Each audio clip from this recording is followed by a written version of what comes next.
Oh ja, dus hier gaat hij met de gang in. Juist. Het zou kunnen dat hij daarin zit. Misschien geen gele ogen hoor.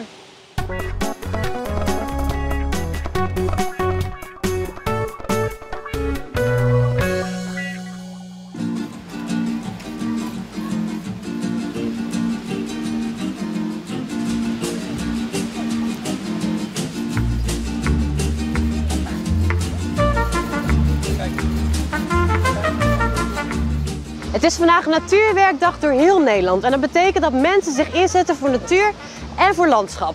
En hier in Zeeland wordt op 25 locaties door zo'n 800 mensen gewerkt aan de natuur, waaronder hier in Westdorpen. En dat is goed voor onze biodiversiteit, want het aantal planten, dieren en insecten neemt steeds verder af.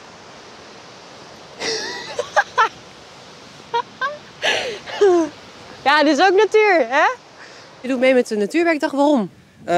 Ja, het is leuk om te helpen, een dagje in de natuur mee te doen. Het is gewoon heel gezellig en heel het gebeuren omheen, elkaar een beetje helpen. Zoals net stond er ook een kleine scout alleen, die helpen dan eventjes extra erbij. En dan doen wij de grote takken en hun de kleine takjes en zo. Bent u wel graag buiten? Ja, zeker. Ja.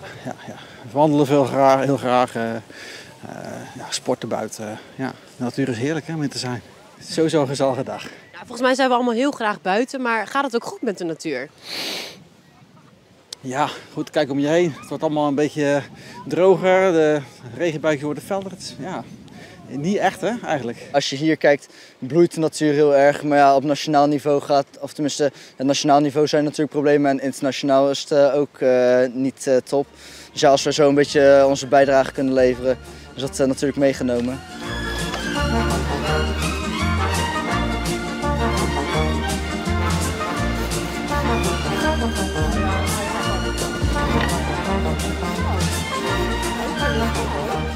Nou, het is natuurlijk een gebied wat een beetje ontstaan is door compensatie van de glastuinbouw.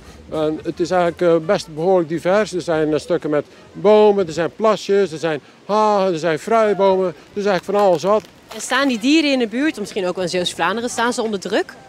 Nou, gemiddeld gesproken staan de dieren natuurlijk onder druk. Er zijn een aantal soorten inderdaad waar je zegt van ja, die hebben toch hier weg een plekje gevonden. Ik denk onder andere aan de steenuil. Ik heb vandaag al een groene spechter gehoord. Ik heb een grote gele kwikstaart gehoord. Ja, dat zijn op zich niet echt hele zeldzaamheden, maar toch wel leuke soorten waarvan je zegt dat geeft toch de waarde van het gebied aan. Ja, en die moeten we niet kwijt. Die moeten we niet kwijt.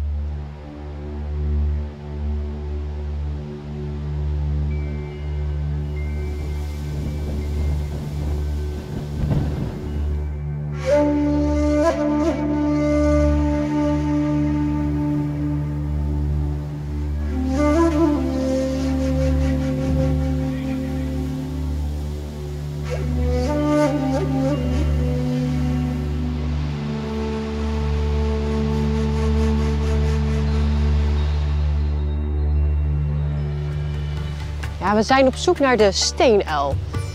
Die zou in 30 jaar met de helft zijn afgenomen in een aantal. En vandaag zijn we dus met 200 deelnemers aan de slag om wilgen te knotten. Want dat zou goed zijn voor die steenuil. Maar hoe zit dat eigenlijk? Ja, die wilgen die moeten eigenlijk geknot worden, anders gaan ze doorscheuren. Je ziet dat een wilg is een vrij forse boom. Die kan heel groot gaan groeien. Maar dat is een beetje van oudsher een cultuurlandschap. Dat hout werd gebruikt voor in de kachel te stoken of om manden van te vlechten. En die bomen werden heel geschikt voor steenuilen. Wat voor uil is dat nou, die steenuil? Hoe groot is die bijvoorbeeld? Ja, dat is maar een heel klein uiltje. Dat is een beetje een bruin uiltje-achtig. Gele ogen. Die jaagt ook vaak in de schemering. En die zitten vaak in wat kleine cultuurlandschappen. Op erven en dergelijke kom je die ook wel tegen. Maar het gaat steeds minder met die soort Zeeland. Hier zie je dus een mooie boom die eventueel geschikt is voor zo'n steenuil. Kijk, want je ziet hier van die holtes hier. Dat is eigenlijk groot genoeg voor zo'n steenuil om in te kruipen. En hier dat is niet heel groot. Nee, dat is niet zo heel groot. Eigenlijk 6,5 centimeter is wat ze nodig hebben. Is het nou nooit zo dat ze ergens op takken... Oh, ik zak een beetje weg. Ja. Dat ze ergens op takken naar je zitten te gluren van een afstand nu? Dat zou kunnen. Ze kunnen ergens tussen zitten. En ze zijn natuurlijk een beetje deze kleur van die knotwilg. Dus het is heel moeilijk te zien. Schutkleurtje. Wat dat is. Kijk, hier zie je een beetje van die sporen. Oh, wacht. Hier zie je een beetje van dat pluizig. Mijn sokken beginnen een beetje nat te worden. Ja, het is hier nattig. Oh ja, dus hier gaat hij met de gang in. Juist. Het zou kunnen dat hij daarin zit. Misschien geen gele ogen hoor. De laatste 4 jaar holt de populatie steenuilen flink achteruit. Ten opzichte van 2015 zijn er 20% minder steenuilen in Zeeuws-Vlaanderen. Dit komt door het verdwijnen van een leefgebied. Hierdoor hebben de uilen minder geschikte bomen om in te schuilen. Maar de steenuil is niet de enige bedreigde diersoort. Ook insecten hebben het moeilijk, zoals wilde bijen en vlinders. In de afgelopen 50 jaar zijn er al 20 vlindersoorten uitgestorven. Van de 87 soorten vogels die in ons land broeden, zit 44% in de gevarenzone. En dan hebben we het nog niet gehad over de plantensoorten die dreigen te verdwijnen. Moet ik gaan zagen?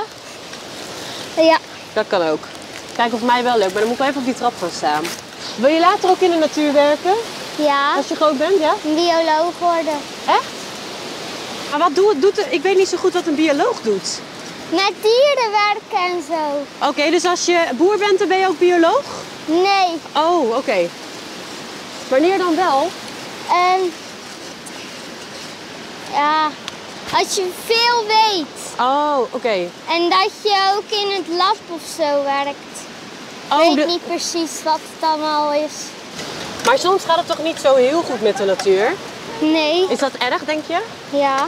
Want? Waarom? Voor de dieren en voor de planten. En dan werk je één dag in de natuur en dan gaat het weer goed? Ja. Werkt dat zo, denk je? Ja, denk het wel. Oké, nou dan ga ik nog even door.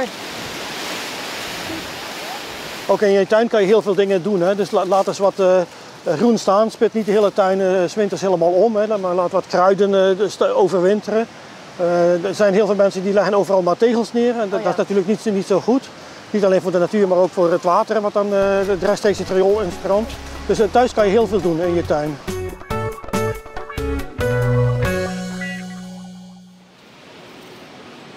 Er zit een veertje.